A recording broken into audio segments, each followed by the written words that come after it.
Henri Guiter, bonjour. Bonjour. Nous sommes ravis de vous accueillir à la librairie Logos à l'occasion de la sortie de votre deuxième ouvrage Chant pour une nouvelle Odyssée. Est-ce que vous pouvez vous présenter et présenter votre livre ?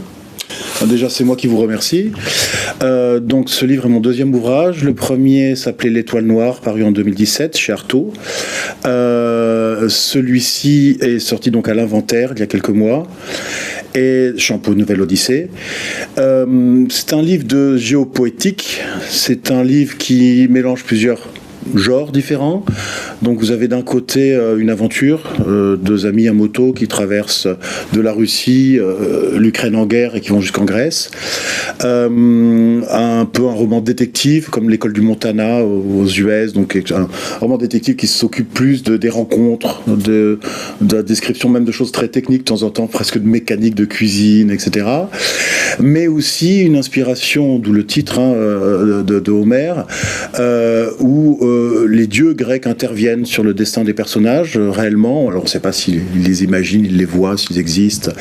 Voilà, et donc ces motos sont des nefs finalement qui traversent la steppe et j'aime à comparer cette immensité de la steppe avec ces villes qui quasiment flottent comme des îles.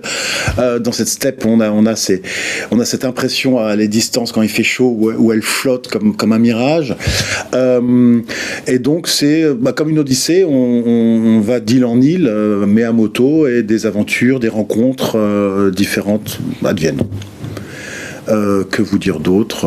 Écoutez, vous verrez par vous-même un mix de poésie donc, et d'aventure. Qu'est-ce que je voulais vous dire ? Donc oui, quelques thèmes qui sont évoqués. J'aime beaucoup parler de ce qu'on appelle la liberté dans les zones grises, c'est-à-dire que dans cette terre où nos ancêtres, il y avait encore au 19e, il y avait encore des terres, sur les cartes, il y avait encore des zones blanches, donc des endroits qui n'étaient pas cartographiés, qui étaient inconnus, et il y avait cette aventure. Et des gens disent que l'aventure n'existe pas. J'ai voulu prouver que, l'aventure existe encore dans ce roman, et deux, que un des moyens de la rencontrer, il y a plein d'autres moyens, ça peut être justement la poésie, il y a plein de moyens, l'aventure technique, mais là, c'est l'aventure dans les zones grises, c'est-à-dire dans ces zones du monde où la loi disparaît un petit peu parce qu'on est entre deux zones de guerre, on est entre... l'action de ce roman se passe dans les républiques de Lougansk et de Donetsk qui n'ont pas encore été rattachées à la Russie à ces moments-là, donc ce sont des zones ce sont des républiques populaires. Dans ces zones, l'aventure existe parce que voilà, on est dans un monde qui est en construction finalement.